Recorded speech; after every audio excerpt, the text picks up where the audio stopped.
So as NFL teams prepare for the draft and maybe some minor free agency moves, some are still hoping to sign a starting quarterback. Well, the troubling news is they could find themselves waiting for quite a while, and because of that, might need to seek out their plan B ASAP. So I've got to talk about that, Cincinnati forking over all the cash, Houston resetting the cornerback market, and more right after.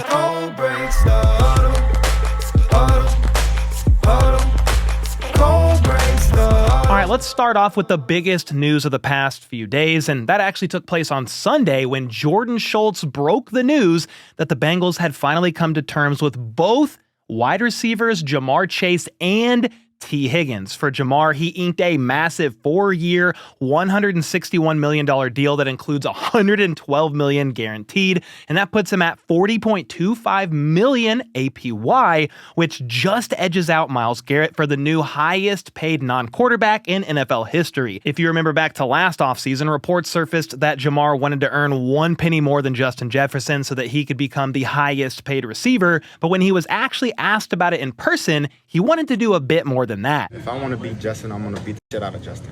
Not by a penny, brother. So. Well, Ja'Marr, mission accomplished. I'm sure Cincy, though, would have liked to get a deal done with him last year because fast forward a year later, Chase just led the league in catches, receiving yards, and receiving touchdowns, and is now the first receiver in NFL history to make over $40 million per year. As for T. Higgins, he also earned a 4-year deal. His is obviously not as high paying as Ja'Marr, but he still got a solid $115 million over 4 years, putting him at $28.75 million per year with incentives in there to bring him even higher than that. Well, that has him as the 7th highest paid receiver in all of football right now and the highest paid wide receiver too in the league. Something that helped get these deals done, by the way, was the fact that Higgins did something pretty smart a few months ago when he switched agents to the same exact guy representing Ja'Marr Chase, and their agent basically told the Bengals it's either get a deal done with both of these guys or none at all. Well, they got it done, despite many wondering, including myself, if they would actually be able to pay them both. Right now, Cincy is slated to pay Joe Burrow, Ja'Marr Chase, and T. Higgins over $120 million per year on average. Their cap hits will obviously not be that high, but it's still a ton of money to go to 3 players on offense. So, of course, the next thought is, what are they going to do about their defense? Remember, Cincinnati's defense finished bottom 7 in both points and yards allowed. Multiple games, Burrow and company put up 30 and still lost. Well, one way they can make sure the defense doesn't at least take a big step back is to get a long-term deal done with defensive end Trey Hendrickson, who led the NFL in sacks last season. He asked for a trade 2 years in a row now, with Cincy actually giving him permission to seek one out this go-around, but one NFL executive reportedly shared that the Bengals are looking for, quote, significant trade compensation in return.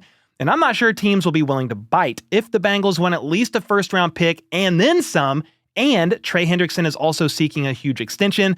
That is not an easy thing to do for teams, especially considering Hendrickson will be 31 years old in December. If he was, let's say, 26, so about 5 years younger, this would be a no-brainer move for a half a dozen teams or so. But the age, in my opinion, complicates things a little bit here, even though Trey Hendrickson is still playing at an elite level. Even in the midst of all this, though, upticks in talks between Hendrickson and the Bengals front office have reportedly taken place, and they are indeed trying to get an extension done with Trey as well.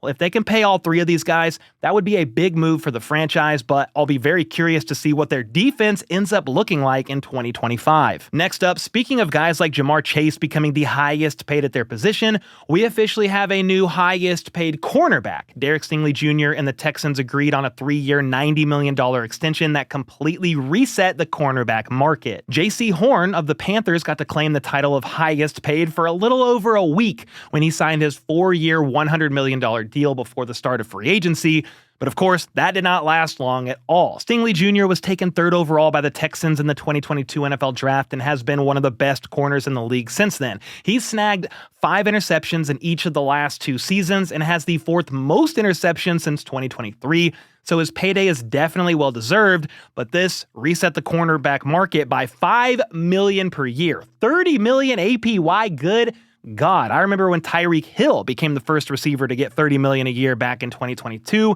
when he was traded to the Dolphins, and thought that was mind-blowing at the time. Well, now we have quarterbacks making $60 million a year, receivers up to $40+ million per year, and corners are now at $30 million themselves. Combine that with the fact that the cap is only going up and things don't seem like they'll be slowing down anytime soon. Staying with the cornerback news for a second, the Vikings are continuing their free agent rampage by signing former first-round pick Jeffrey Okudah today. He, like Stingley, was a former third overall pick back in 2020, but has had his career decimated by injuries. He's missed 40 games in his 5-year career and played in just 6 last year after being on IR most of the season with a hip injury. So sadly, the injuries have been a major concern so far in his career, but the Vikings are hoping he can stay on the field and make an impact for them this season. They'll also be leaning on their newly acquired running back. Over the weekend, they traded for 49ers running back Jordan Mason, sending San Fran a 2026 6th-round pick in exchange, plus they'll be swapping picks 187 and 160 in this upcoming draft. They also signed him to a 2-year, $7 million deal right away, keeping him in Minnesota for the next couple of seasons. I like the addition actually a lot for the Vikings, who have plenty of firepower in the pass game, TJ Hawkinson, Justin Jefferson, Jordan Addison, but also have a bit of a retooled O-line and a very solid 1-2 punch between Jordan Mason and Aaron Jones, whom the team also signed to a 2-year deal. Next up, Eagles legend Brandon Graham had a press conference today and announced that he is officially retiring.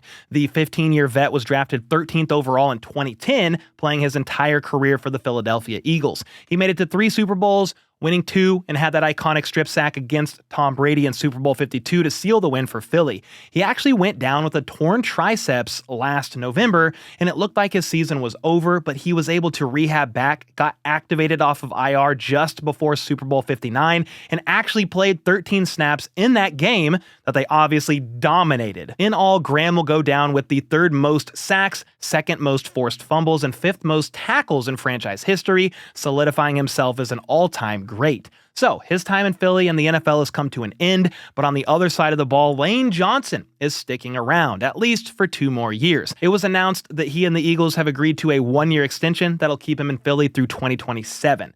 Lane has been one of, if not the best right tackle in the league since he came in as a first-round pick in 2013, making 6 Pro Bowls and 5 All-Pro teams, and the soon-to-be 35-year-old looks like he's on track to follow Brandon Graham, as well as Jason Kelce for that matter, and retire as a lifelong Eagle whenever that day comes. And then, as the world waits for Aaron Rodgers to make up his mind on where he's going to be playing next, or possibly retiring, one player is getting tired of waiting. Steelers legend Cam Heyward put it pretty simply on his podcast when talking about Rodgers' looming free agency decision. Either you want to be a Pittsburgh Steeler or you don't. That's simple. That's the pitch. If you want to be part of it, so be it. If you don't, no skin on my back. Well, I like the bluntness here. Just tell it like it is. Either you want to play for the Steelers or you don't. Well, according to Josina Anderson, Pittsburgh does feel like they're, quote, getting closer on their quarterback situation, and that optimism pertained to Aaron Rodgers. However, others like Michael Silver, Diana Rossini, and Alec Lewis of The Athletic have all said that Rodgers would prefer to sign with the Minnesota Vikings, and he's actually waiting on them to make up their minds. Adam Schefter even said today that he believes Rodgers would like to sign with the Minnesota Vikings. It's not out of the equation, but Schefter doesn't find it likely to happen. The Vikings, after all, just let Sam Darnold walk in free agency because they're ready to turn the franchise over to J.J. McCarthy, the guy they drafted up to take 10th overall in last year's draft. Problem is, he tore his meniscus in training camp and missed all of last year, and therefore hasn't played a single down of a regular season football game yet. So, while he seems to be the franchise quarterback of the future, it's not completely out of the realm of possibilities to think Rodgers could be an option as a stopgap QB for a year. I don't think it's even a debate that Minnesota would be the best landing spot for any quarterback. We all know that. However, 2 favorites to land Rodgers if Minnesota says no thank you are of course going to be the Steelers, who I already mentioned, and the New York Giants. Sure, New York has Malik Neighbors, but Pittsburgh now has DK Metcalf along with George Pickens and Pat Freiermuth, a gritty defense and a top head coach in Mike Tomlin. And they just made it to the playoffs last year. Meanwhile, the Giants, they finished 3-14. So it's the Steelers for me if I'm Aaron Rodgers, and the Vikings are not an option. Get a load of this, though. Ian Rappaport appeared on NFL Network and speculated that we could see Aaron's decision, or lack thereof, get dragged out all the way to the draft in late April. If that happens, I feel like you've got to operate as if Rodgers isn't a choice. I'm talking about if you're the Giants. Get Russell Wilson or Jameis Winston, who visited New York today, then consider drafting either Cam Ward or Shedeur Sanders, and run it up. Obviously, they have the 3rd overall pick, and it depends on who's available,